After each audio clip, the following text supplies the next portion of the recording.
Hello and welcome to the IslesNation Podcast. I am Pete Truszkowski, also known as IslesNation. I'm joined today by Bryan Curran, also known as Lawrence, and Mike Rankowski, also known as Mike Pack. How are you guys doing today? Not too bad, man. Doing good, Pete. Doing good. How about yourself? I'm doing alright. Been a long day, but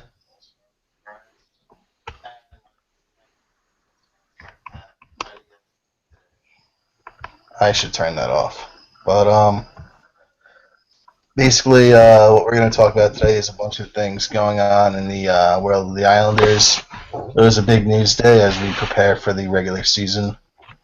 The Islanders last night they lost to the Washington Capitals 3-1. They fell to 2-5 on the preseason. Thomas Hickey got hurt. He'll be out for at least a month. We'll talk about that in a bit. Yaroslav Halak didn't play. He hasn't played in over a week. We'll talk about that. The Islanders debuted a new goal horn last night. It's not very good. We'll talk about that. Kirill Petrov scored another preseason goal, and we'll talk about that. So, what aren't we talking about today? Let's see. We'll start it off with basically just a general question here. The Islanders at 2-5 on the preseason. Are you guys at all worried about this carrying over into the regular season? Mike, we'll start with you. No, not really too worried about them carrying it over. I mean, there's not a lot of new faces here, so all these guys that they know each other. They played together for the most part for the better part of a year already. The only concern really is just the injuries, and I guess we'll touch on that in a few moments. But how they're playing, whether they're winning or losing. I can't get too wrapped up in preseason results. What's been nice to see is some of the young guys like Barzal and Petrov play well. So that's definitely a nice, kind of a nice wrinkle to look at as the season, the preseason wraps up. But overall, I'm not too concerned with how they're playing. Obviously, I'd like to see them win a little bit more and maybe have the power play get clicking a little bit better. But there's these guys.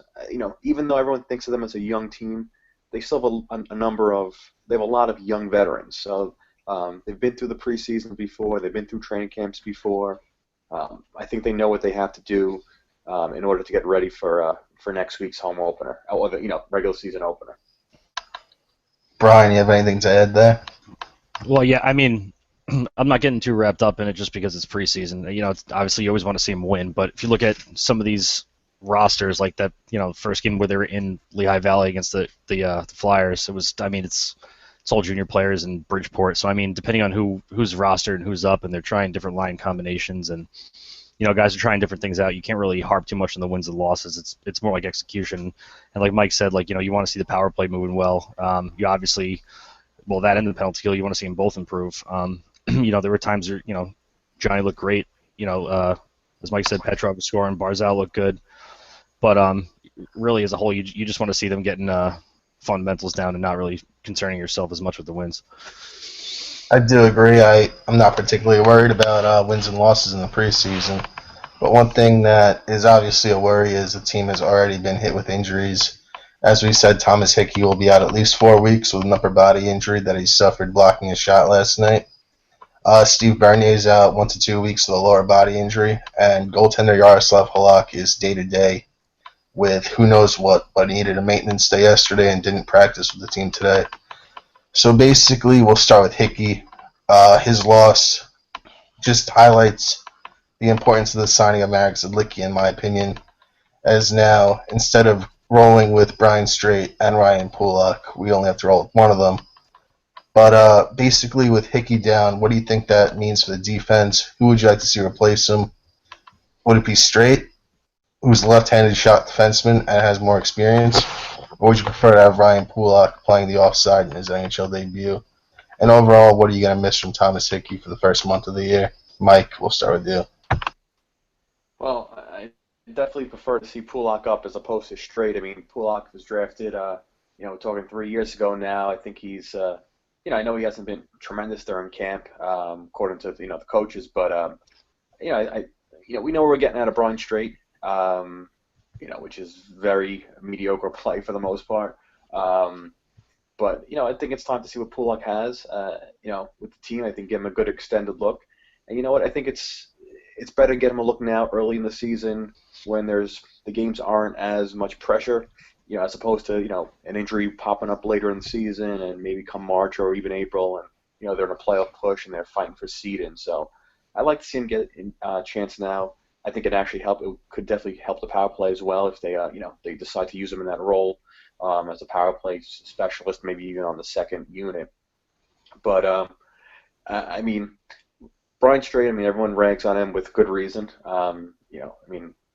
I know it's only preseason, but I think his possession stats this year, or this preseason are like a 22% Corsi or something along those lines, which, I think just by stepping on the ice and skating back and forth for a few minutes, you can do better than that. There's really not much, he doesn't really offer much, so I'd rather go with Pulak, but, this coaching staff has proven over and over that they prefer Strait to many people for whatever reason, so I'd go Pulak, but I think we all can pretty much guess that come next week, Brian Strait will be on the third pairing. Brian, we'll go to you. This, Mike, you were reserved. This just gets to me because it's like Strait just always happens to just step in shit and come out smelling like roses. Come on. The guy's barely hanging around. We have Pulak coming up. Of course Hickey gets hurt. I wrote it in the article last week. He just snake it till you make it. I really hate that he's going to be on this team, and I'm trying to keep it in, but I hope it's Pulak. I understand there's hesitation, being that he's younger and he's going to be playing on his offside. If he's with Zlicki or what they're going to do. Zlicki obviously helps. That, as Pete, like you said, that's huge now, but it's just enough with Brian Strait. Come on, it's like when you're growing up, you're playing Pee Wee. It's just like there's like that one kid whose parents always gave more money to the team and everything, and he was just always there, and he just just found his way on the ice, and everybody's like, how the hell like his skates are untied, and he's somehow playing it it's just embarrassing. So Brian, not a fan of Brian Strait. No, what the thing is, I hate to say it, but I know Thomas Hickey for the last 2 seasons only missed 1 game due to injury. But it was just a matter of time. How many big hits does the guy take? And I know yesterday's was a block shot. It wasn't he got pounded into the boards. But I swear, I'm expecting every time Thomas Hickey gets plowed into the boards, I just cringe because I'm just praying he gets up. So I'm like, this at some point he's not going to get up. And so you knew Brian Strait was going to get to see significant time. I was really just hoping it wouldn't be for the first few weeks of the season, and maybe we can get a few wins under our belt before we had to turn to him. But no, this is it's like Brian said, it's embarrassing. It just seems no matter what happens, he's like Teflon, to the coaching staff. Brian Strait, no matter what he does or what he doesn't do, he's going to play 15, 16 minutes a game, and he's going to be in the penalty kill. You just have to accept it, even though it defies all logic. You got to accept it. Yeah, I'm probably a bigger Thomas Hickey fan than most. I think he's underrated by Islander fans due to his size. I think he's a solid defenseman. But basically, he's one of the only ones on this defense that's durable to some extent. You have Calvin DeHaan, who has been in and out of the lineup his whole Islanders career, dating back to juniors and Bridgeport. You have Travis Hamonic, who's had a concussion history and missed the playoffs last year. You have Johnny Boychuk, who missed a few weeks last year, and he plays a tough style. You have Nick Leddy, who also missed a few weeks last year. Basically, this team's defense is injury-prone, and the fact that it's Thomas Hickey that went down, it just highlights how important defensive depth is for this team. Brian, do you have something to add? Yeah. So I'm glad you brought up the whole Hickey being underrated. I think that's a big part of it. People don't realize he doesn't jump out at you like Leddy does with his skating, or like Boychuk does with his shot or hitting. But really, he is a bigger part of the defense than people realize, and I think that him being out obviously hurts us more than Strait being in the lineup if somehow. But it's definitely not going to be good if it's an extended period of time. As big of a loss as Thomas Hickey is, if there's one Islander that might be the biggest loss, it would be goaltender Yaroslav Halak, and it's probably premature to talk about Yar Halak being out, as Arthur Staples said that he's expected to resume practice at some point this week and be ready for opening night. But basically just a scary situation when you look at the Islanders' goaltending depth and you realize if Halak was to go down, you're relying on Thomas Greiss and then Stefan Williams. Like I said, I don't know how to pronounce his name. Stefan, please. Stefan, all right. Stefan Williams, then Christopher Gibson. But if Yara was to go down, would you guys consider this a lost season? If he went down for an extended period of time, basically what I'm asking is, would you have any confidence in Thomas Greiss? Bryan, I'll start with you. I mean, I don't know. He only has I don't remember the number offhand, but I think what does he have, like 85 games total in his career or something like that. He had flashes of good play, but it's never been anything that extended. So, I mean, I hope he would. I mean, obviously, I thought Chad Johnson coming in with the 17-4 record last year was going to be great, but that was that was a mess. Who knows? Let's hope it doesn't get to that. Let's hope he sees 20, 25 games, and that's all. I'll say it, Pete. We're screwed if Halak's out for a significant time. I mean, you watch the Islanders and just how they play defense. It's just their style. They give up a lot of high quality chances, and they need their goalie to essentially make a couple of really big saves throughout the course of a game because they're just how they kind of go play that high risk, high reward type of game. So, as Bryan said, I mean, Chad Johnson came in last year with 17-4, or whatever the exact record was phenomenal for Boston, and obviously, he struggled here big time. Not to say Thomas Greiss is going to be that bad, but there's nothing to say. Well, he can handle the load for 40 or 50 games if Halak misses an extended amount of time, and that's been the knock on Halak since he got here was always he's a solid goaltender, but there's injury concerns and. That's just the nature of Jaro Halak. I mean, he's an average, sometimes above average goalie, sometimes below average goalie. But there's always the question of when he stretches out, is he going to pop a hammy or pop a knee or something, and he's going to miss a couple of weeks. So I do agree. I think that if he goes down, like I said, it's a lost season, but we're going to be struggling. Whereas last year they got off to a tremendous start and they were able to kind of sustain it enough to qualify for the playoffs. If Halak misses any amount of time, they're not going to have that cushion that's built up. Well, another injury was Steve Bernier, the depth forward the Islanders signed a few weeks ago. Will miss 1 to 2 weeks, so a few days with a lower body injury. This might open up a roster spot going into the start of the season if the Islanders decide to place Bernier on injured reserve. What would you guys think of possibly Matt Barzal getting a 9-game look? He's the only junior player still with the team as the Islanders sent Michael Delcole and Anthony Beauvillier to juniors today. And from all accounts, the Islanders have fallen in love with Barzal, not only at the draft but in training camp. And the Islanders have given prospects 9-game looks in the past. So if there's a roster spot open, would you guys be against giving Barzal a 9-game tryout? Mike, we'll start with you. Absolutely not. I want the best roster out there, and by all accounts, he's had a phenomenal preseason with the team. So why wouldn't he be out there? I mean, I'd rather see him out there, than some of the guys on the fourth line, or even even some matchups on the third line. He should be. I mean, I think from all accounts, he gives a different dynamic. He's an explosive player. He's a playmaker. And, let's be honest, after the, if, and I know I'm kind of jumping ahead to the lines here, but, if they kind of go with Tavares and Strome on the top line, they kind of put their two best playmakers on one line. It may not be a bad idea to put a guy like Barzal somewhere down, on either the second or third line, get some action, see if you can create a little more offense.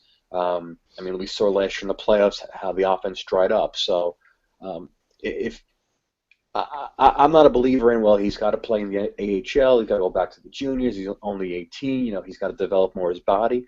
If the guy's ready, the guy's ready. I mean, I don't expect him to be getting lined up and getting lit up all over the ice. So, as long as he could somewhat protect himself, and he's one of your 12 best forwards, he should be out there. I mean, there's no reason not to be out there. Bryan, what would you think about Barzal possibly getting a look to start the year? I think if it's for the 9 games, there's no problem with it. As Mike said, if he earns it, he earns it. That's what the whole point of this camp is. That's what the whole point of having even junior players there. If they're not going to have him in there to begin with, it's almost like, what's the point for them? They might as well be with their junior team. So if he earns it, absolutely the 9 games. As far as Bernier's injury, I mean, they say 2 weeks, so that puts him only a few games into the actual season. So he should be back by around a few games in when Barzil's played. He should have a few left. So if it's anything longer than that, I mean, there's really no. I think that'll be a different issue. Obviously we don't want Bolton playing a lot, and I don't even know what Bridgeport has to offer other than maybe Quine. So I mean, as long as the Bernier injury is short, there's no reason not to give him the 9 games. It seems like he's earned it. Yeah, and also, I mean, you got to think too. I mean, this kid, by all accounts, was going to be a top 5 pick. At least I should say a lot of the consensus was he was a top 5 talent, and he had some injury concerns. So it's not like he's not some run of the middle of the round, mid round first round pick. This kid had top 5 talent. There was a lot of talk of this kid possibly being going as high to Carolina at 6 or even higher in the top 5. So he's he's got talent. I think the knock on him was just his injury concerns kind of knocked him down a little bit. So he's got the goods. Let's see him play. I mean, he's dynamic. I think he'd excite the fans even more so. Why not? I mean, for 9 games, and if he proves it for 9 games, he's worth it. Then keep him up here. I mean, I think we have to be beyond the point of, we got to worry about burning the guy's first year of his entry level contract. That way he doesn't get to free agency quicker. We're in the big boys now. We're in Brooklyn. We got better ownership now, or at least ownership more willing to commit money to the team. So let's, if a guy gets the free agency a year earlier, so be it. Let's just get the best product on the ice, and let's try to win now. Let's not worry about 3 years from now, when he's a restricted free agent getting an extra $1 million. Who cares? Yeah, I think that's part of it. He's clearly earned it, and I think it says a lot about his character, if I'm not mistaken, and I hope I'm not wrong about this, but I think I remember, too, with that breaking his kneecap, which is a crazy injury to think about. I think he actually got back early. Like, I don't think he was supposed to get back for the end of the season or whatever he did, and he got back early, so it just shows you the resiliency, and that's the kind of character you want. I mean, like, if I stub my toe, I'm calling out of work for like a week and a half. Like, I mean, that's a crazy injury to come back in the same year from. So, I mean, that kind of character is somebody you definitely want around the team if he's working that hard. So, I agree. If Barzal earns an opportunity, and by all accounts he's done well in this preseason, I don't see why he shouldn't get a few games a look if he does earn it. But a player that's definitely earned an even longer look is Kirill Petrov, the Islanders' third-round draft pick in 2008. Finally has decided to come over to North America, and he's the Islanders' leading goal scorer in preseason with 2 goals. So, basically, I know Bryan's a big fan of Kirill Petrov dating back. So, we'll start with him. What are your expectations for Petrov this year, and where do you think he'd fit in on this roster going forward?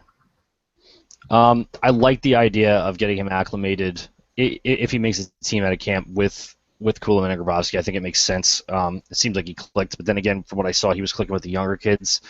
I don't know what the intention is, because when his numbers dipped, as ITM had said, his numbers dipped in the KHL when he was getting any playing time. He was getting 5-6 minutes on the fourth line on like a grinding duty in the KHL, and it really took away from it. So his numbers were kind of diluted. So I don't know if they're going to keep him up just to play him, maybe third line, like not even 10 minutes, then I say you're probably better off having him in Bridgeport a little bit. But if you can get him up around 15 minutes a game at least, then have him around. I think he's going to be very, very helpful. We saw in that beautiful clip last night with the sweet goal horn that he put that shot far side. He knows what he's doing. He's not a kid. He's a rookie, but he's 24, 25. 2008, the camp he came to with Kamenov, they said he was the only one in camp then that was almost NHL ready, and that's back in 08. So I don't know. I like it. I think he just needs the ice time. I'm all on the Petrov bandwagon right now. I'm all for getting him as much ice time as possible, within reason, in the top 9. I think he's a different dynamic than most of what they have. I think he's a big body, he can skate well. He's actually, go right to the, he's a guy who can get to the front of the net. they don't have a lot of that on this team. And they play in a division. Let's be honest. The Capitals have a physical team. The Columbus Blue Jackets are a physical team. The Flyers are, physical team. The Rangers, they always, want to be more physical when they play each other. So I think they're going to need that body up there. So I would love to get him on the ice. I mean, you're not going to bump, one of the guys in the top 9 most likely, bar an injury. But man, I really would try to find a way to get him ice time and get him in the lineup. I think he's going to be I'm not going to sit here and say he's going to be a Calder type player and score 35 goals, but I think he's going to be an impact player. I could see him being 15, 18 goals this year, or even putting up similar numbers to Brock Nelson last year. If he gets enough time, I could see him being a real big player for them. And I just think he gives them something else, a different dynamic that they don't have a lot of, and I want to see him get some ice time. Well, one of the concerns with Petrov is getting him that ice time, as the Islanders are fairly stacked at the forward position. So basically what we're going to talk about now is potential line combinations going into the year, and I'm going to start off with what I think is going to happen and what I would like to happen. Basically, in training camp, the Islanders have pretty much committed to a top line of Anders Lee, John Tavares, and Ryan Strome, with Brock Nelson, Franz Nielsen, and Kyle Oposo on the second line, and Grabowski, Kuhlman, and I'm drawing a blank right now on the third line. Clutterbuck, Martin, and Cizikas on the fourth line. Well, the third line, I think the third line right now is Grabowski, Kuhlman, and Brock Nelson. Which would make the second line Oposo, Nielsen, and Bailey. Right. So that's what Capuano appears to be going with to start the year. Personally, I know Mike's not going to be a fan of this, but Josh Bailey on the top line. I really liked the way the top line looked last year with Bailey on it, with Anders Lee and John Tavares. And I feel like that's a balanced line that allows the Islanders to spread out their scoring and potentially go with a second line of Brock Nelson, Ryan Strome, and Kyle Oposo. And the third line, possession checking line of Franz Nielsen, Mikhail Grabowski, and Nikolai Kuhlman. And allowing the fourth line to stay as it is with Petrov as the extra forward. I mean, to me, I feel like it's the best use of our assets. So, Mike, I don't know what you would say about that or what you're leaning towards. Well, I mean, piggybacking on what I said before about Petrov, I would, and I wrote about this a few weeks ago with Petrov, is I would almost rotate him, assuming all these guys are healthy, which is not going to happen. Within 2 weeks, Grabowski's going to be injured anyway, but let's assume everyone's healthy. I would really rotate between Petrov and Martin on the fourth line, or at least getting him that in there. And obviously you could juggle the lines after that, but I really think, to me, Matt Martin, I thought the fourth line was fantastic in the playoffs. They were, after Tavares, they were the only consistent, forwards out there. But I think Matt Martin is a guy you deploy him. He's not a guy, in my opinion, you play 80 games a season and you're going to get that type of effort and that type of production on a night by night basis. You play him against the big boys in the conference possibly. You play him against some of the bigger Western Conference teams that might you might need that physical element. But if I want some more scoring, and I think that's going to the lines on it after the first few weeks going to be dictated by who's essentially who's hot, who's not, and whether they're scoring or not. But I would love to get Petrov in there into that spot a little bit, get a little more offense on that fourth line. I don't love Bailey on the top line. I'm not the biggest Josh Bailey fan by any stretch, but I would not put him on the first line. I mean, I think I would keep him away from the top 6, to be honest with you. I have no problem if he's going to play in the third line, more of a defensive-minded role. I think he's better suited to do that and not be relied on to, produce any offense, and kind of whatever he gives you as a bonus. So, I mean, I think the big change, other than Petrov and Martin possibly rotating in and out, is I would probably flip, from what they have now, probably Bailey and Brock Nelson. So the second line would be Nielsen, Nelson, and Oposo. I'm okay with the top line right now. I think Lee could put up some good numbers in that spot.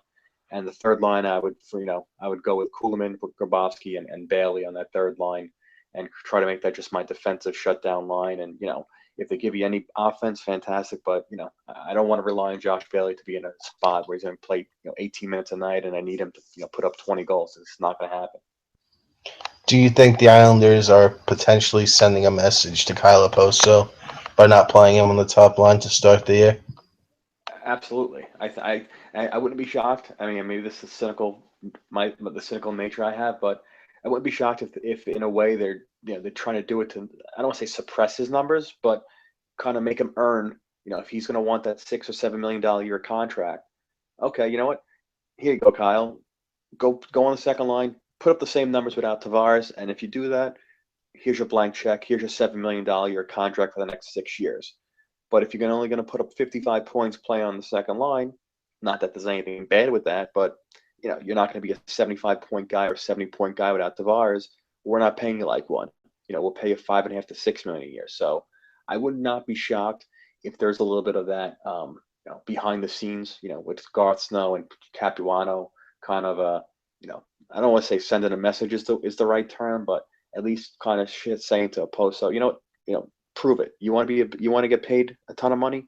Prove you're an elite offensive player right now.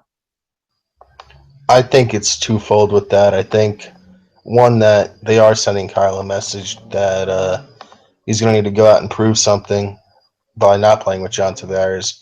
But at the same time, I think that Kyle Oposo is the second best line pusher that we have, a person that can make a line go. I mean, I don't see Anders Lee as someone that can make a line go by himself. I think Ryan Strome will get there eventually, but he's a little young to be entrusted in that right now. So basically, I think that the Islanders are trying to spread out their scoring here, and Kyle Oposo, other than John Tavares, will be the top guy to get a second line going and helping the Islanders with their secondary scoring. And on the top line, I mean, John Tavares has basically proven whoever you put there will produce, unless their name is Corey Conacher. But basically, if the Islanders can get Tavares going with lesser players like Anders Lee, then they get Kyle Oposo to contribute 60 points from the second line. That helps spread out their scoring and would be better overall for the team, basically, is what I'm trying to say. I don't know if you'd agree with that.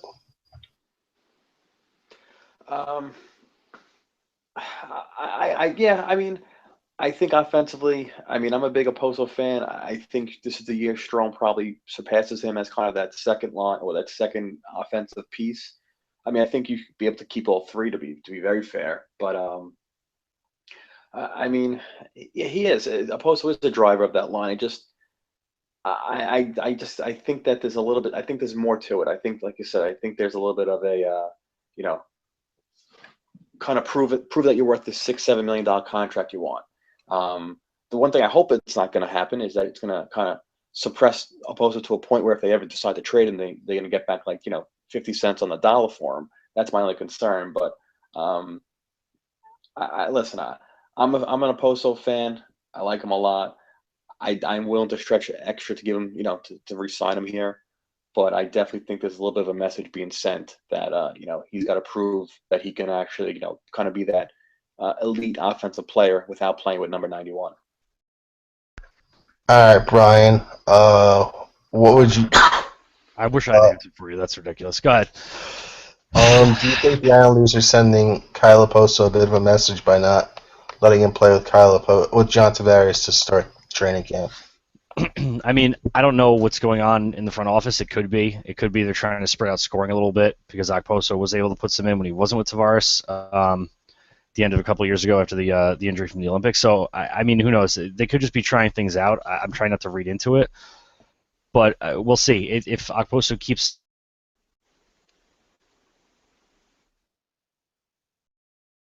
There's still people that have to get paid, so it's going to be interesting how to see it plays out. But, I hate to think that they're trying to do it to try to, affect him in any way. I would hope it's to, spread the scoring out a bit. Brian, you think there's any potential fallout or distraction from the Oposo situation going into the year? I think if it becomes something where it keeps getting brought up and they do their typical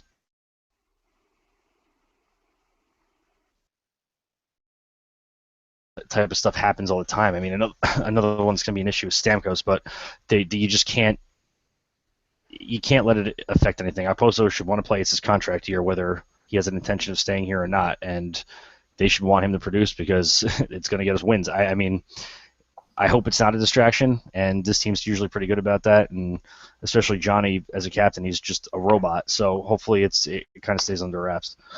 The only thing I could see possibly being a distraction with it is, I mean, we saw what happened 2 years ago with Molson when he got traded, back at the end of October in his contract year. I almost wonder. So obviously, Garcenos, for right or wrong, has already shown that he's willing to kind of move a guy in his contract year if he thinks he can, get back and upgrade. So obviously, we can, we could debate whether or not, what fair value is for Okposo, but I think that there's I think there might be a little distraction there as the season wears on. If the rumors start, keep coming up, because of Snow's proven that he's willing to trade one of his, more popular players if he thinks it's going to help the team in the long run. All right, we'll move on to our final topic. Last night, the Islanders debuted their new goal horn after Kirill Petrov scored at the Barclays Center. The overall reaction to it has been, let's just say, not good. It's just another thing that Brooklyn, Barclays, and Brett Yormark has decided to change that didn't need changing. So I personally hate the goal horn. I love their old goal horn. I don't see why they changed it. I'm mad that they changed it. I want it changed back. I don't know what you guys have to say about it. Mike, we'll start with you. Yeah, well, it's pretty awful. I mean, it really is terrible. I mean, it sounds like an air raid. I feel like I should be in London in 1941 or 1940 as I'm getting bombed by the Germans and seeking shelter. It really is tough. I mean, it's just an ego trip by Yomark and that whole marketing group. I mean, really just a bad idea. He just keeps pushing this. Brooklyn is black and white, and Brooklyn is this, and Brooklyn's that. I mean, the guy's probably lived in Brooklyn for 5 years, and he's apparently the voice of the borough. So I don't know. Again, I'm not a big guy. We're big into everything's sacred. We can't change anything, but it's all these little things that he's trying to change.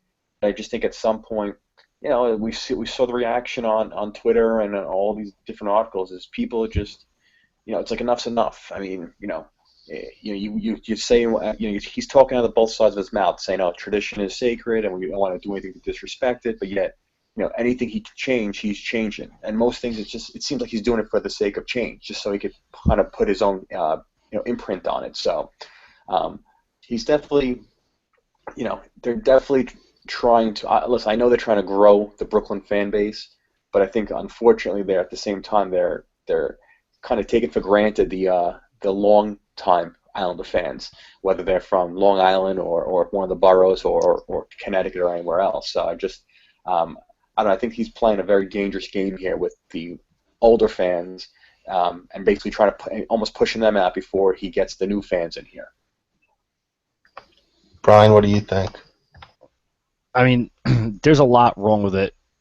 Just in general, I think more than you really realize. There's obviously going to be those people that are always going to be mad when something's changed. So whether or not, if they didn't keep that horn and the new horn was actually good, there's still going to be a contingent that are going to be like, well, no, screw this. We want the old one, and that's fine. That's whatever. But the sound itself is awful. I mean, it is, as Mike said, air raid drill.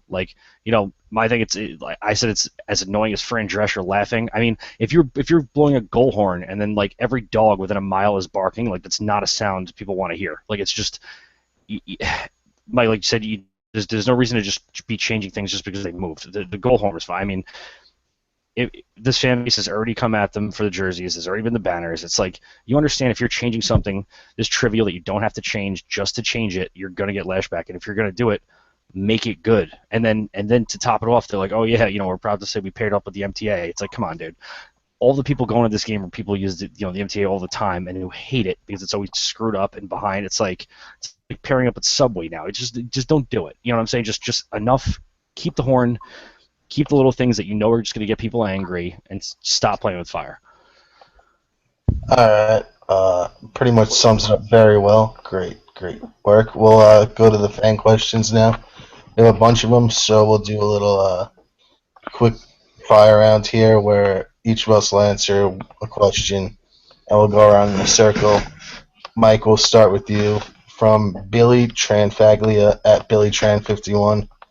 If Bryan Strait is actually inserted into lineup on opening night, who is the seventh defenseman? I'm pretty sure they don't want a kid sitting in the press box. Um, I think honestly at that point they may. I would not be shocked if they called up Mayfield to sit in the seventh, and I know it kind of goes against the having a kid in the press box, but I think I just don't think there's any other options. I don't see them signing anyone else. I know Wisnowski got cut by the Blackhawks the other day, and I know there's some clamor about trying to sign him back, and I'd be fine with that if that's the route they went, but I have a funny feeling they're not going to do that. So, I mean, at that point, yeah, if Straight's in the lineup, which I don't agree with, I'd rather send Pulak down to get time with with Bridgeport, and basically have Mayfield sit in the press box, for a couple of games, and go that route. I think, it's a waste to have any young guy up here, but I don't see it. But I mean, hey, listen, perfect world. Maybe they have Matt Carkner sit in the press box. I know he's on a PTO and they may not sign him, but to me that's the type of role that he's there for. So maybe he'll get a job. But we'll see what they do. I could see, he's probably just more of the Bridgeport, mentor. But that's what I would do. Brian, here's a question to you from AJ at Stromy18. Who do you expect to make the Islanders first? Matthew Barzal, Michael Del Cole, or Joshua Hosang? Well, Hosang is the far third now. Which is, I don't know. It seemed like he had a lot of raw talent. I mean, this camp has made it a lot different. It's hard to tell now because I feel like it's really a toss-up. Barzal obviously being younger, but has had the better camp, and then the reports in Del Cole, he's already back. Barzal's still here, and they say Del Cole's skating still needs to improve. I think I'm still going to go with Del Cole. I mean, he put up a ton of points last year. Won the Memorial Cup. He's had the experience. He's going to have another year now under his belt. Another year older. I think it's going to be Del Cole next year, but I also wouldn't be surprised if it was Barzal. A question for me from Sam at _Hemingway Sam. Is Kyle Oposo still a fit with John Tavares? We talked about this before. I think that the thing with Oposo is that it's known that he's a fit with John Tavares, and the team's exploring other options, whether that's to spite Oposo or to increase secondary scoring. But if things go wrong, the Islanders can always fall back on the Oposo-Tavares duo. So I think he's definitely still a fit. But will he play there? That's Capuano's decision. So next question from the same person. This one will go to Mike. How much of a hot seat do you think Jack Capuano is on? I think if they get up to like the first, I give him 15 games to get up to a good start. If not, I think he's gone. I think he's the weakest link on the team, to be honest. Not to say they're going to bring in anyone else who's going to be better, but I think it's an easy kind of a scapegoat. I mean, he should have been gone a few years ago, but if they get up to like a 5-10 or 6-9 start, and the team is in a little bit of malaise, I could definitely see him being gone by early November or mid-November. So I think he is on the hot seat. Whether or not the Snow wants to admit it, or if there's been any any of the beat guys are saying anything, I don't know. But I give him 15 games to kind of get this going in the right direction. Just because again, I think this is too important of a season to let go by the wayside as they try to figure things, by figuring things out. Brian, question for you about your boy. It's a two-part question from Joe Taglick at #Taglick. If Halak injury is longer term than expected, should the Islanders trade for a better replacement than Grice? And then Patrick O'Sullivan at POSullivan95. Do you think Stefan Williams will get a shot if Grice continues to struggle as he has in preseason? Well, I think the first part about the trade, I mean, you can't force a trade. First of all, if Halak gets injured and it's anything long term, other GMs aren't stupid. They're going to know that that's what we're looking for, and they have the upper hand. So unless a trade really makes sense and, it's a goalie that's going to make an impact but not cost a ton, then yeah, you make a trade. But I think in a situation like that, they're going to have to look internally. As far as Stephon Williams, he's another one I don't know. I mean, I want to like him. He had a good year at Mankato last year's junior year. He was awful his sophomore year and was great his freshman year. He's been up and down. We'll see with him. I mean, Christopher Gibson is an interesting option. Played well with the Marlies, but I don't know a ton about him. So I think that's going to be some good competition. I think Poulin being gone is good for both the team and the player in that regard. But we'll see. I think Williams will get a shot eventually. Probably not this year, though. I feel like Gibson they'd go to first. All right. My question for you: will Kyle Oposto be on this team at Thanksgiving? Yes. Yeah, I think he's going to play out the season here. I think the team will just, I think they'll be in a race all year. What position in the playoffs, I don't know, but I think they'll obviously be in a playoff battle the entire season. And I don't see them trading him, even if he says, I have no intention of resigning unless I get, X amount of dollars. I don't see Snow trading him unless it's to actually try to upgrade, which obviously would be very difficult to do. But I don't think he would just trade him for some type of future, draft picks or prospects. And, I think that'd obviously send a terrible message to the team. And I think Thanksgiving's too soon, because I think they'll be, despite some of the issues they may have, I think, they're going to be in it all year, competing for a playoff spot, and I think Oposto will be a key part of that. And last question for Bryan. How do you expect the Islanders will fare against the defending Cup champions in their home-and-home opening weekend? Should we look into it at all?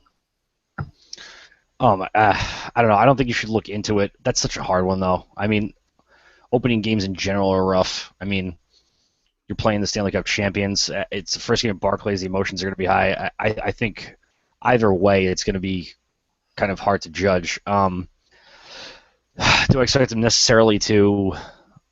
I mean, what am I kidding? I expect them to win. I expect them to win at Barclays. I want them to walk into Chicago and beat them too because I want it to set a tone. Honest prediction, I think it's probably going to be a split, but I'm hoping that with the group they have now, another year under the belts, they should want to prove that, like, the Blackhawks for 2 games at the start of the year, that should be like, all right, guys, this is it. We come out here and we take the champs down quick. It's going to set the tone. So hopefully they do, and my prediction is they'll split. The only thing with that is I don't want them to get into a mentality of – I don't want them to have the mentality of, like, these 2 games are all important and, we got to come out, we got to beat them, we got to show everyone, we're for real, because – if you lose those 2 games and you had that mentality, then what happens for the next week? They're going to be in a funk all week and say, oh well, we lost those 2 games. That was our measuring stick, and we got blown out by the champs twice, or whatever the case might be. So, while as a fan, I want them to obviously come out, guns a-blazing, and it'd be nice for bragging rights. I really hope the team doesn't have the mentality because, they should treat it like any other game.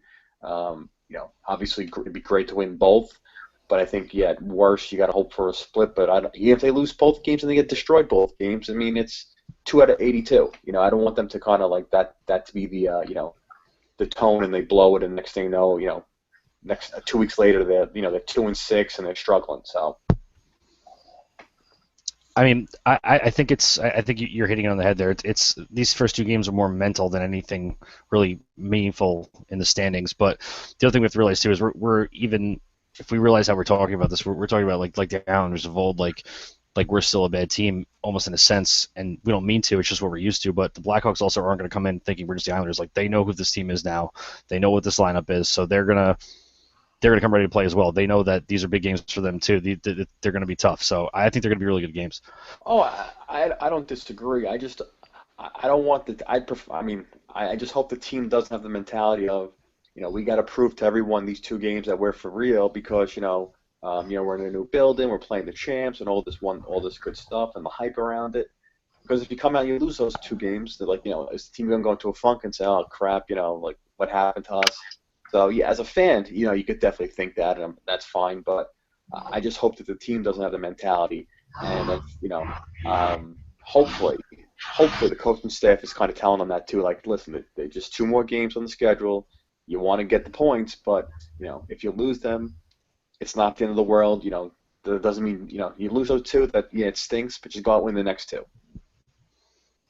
I do think that these two home openers, the home and home games for both teams, will be the two most raucous, energized crowds, not in Canada, as the Islanders open their new home at the Barclays Center, and the Hawks raise the Stanley Cup banner. So, there's definitely going to be some adrenaline, and there's more juice to these two games than one would normally expect from an opening home and home. But as I said, it's early. It's 2 games. As you guys said, it's early. It's 2 games. Don't read into it too much, but I'd be absolutely shocked if both home teams don't win, and we're 1-1 come next Sunday. Mike, Bryan, you have something to add?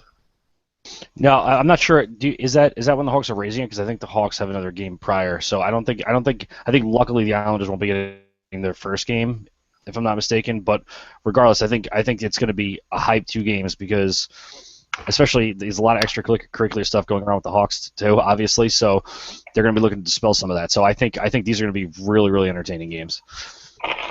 You're probably right. I ain't looked that up. Yeah, I just assumed. Yeah, I think the Blackhawks open up actually against the Rangers. I think on Wednesday. I think next week. I think the Rangers get it perfect.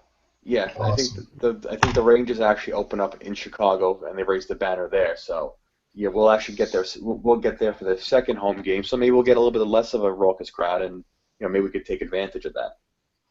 Well, it's good. You guys are smarter than I am. Well, that'll wrap it up for us. Remember to follow us on the web at IslesNation.net.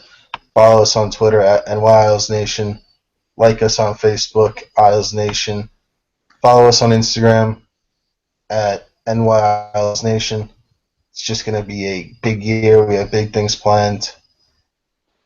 Frequent podcasts, good content on our site, giveaways, debates, fan interaction, all that good stuff for the best fan base in the league. Any closing thoughts? I'm just excited to get it going. I hope these injuries aren't bad, but just a little bit of time. It doesn't seem too serious. I just want the season to get going. Obviously I'm excited and I'm more nervous this year than I was last year, though. I think maybe part of it's expectations and part of it is the division itself, and you want to keep moving forward. You don't want to take a step back. So you just got to hope that they, improve on last year, win a playoff round or 2 or 3 or 4, hopefully.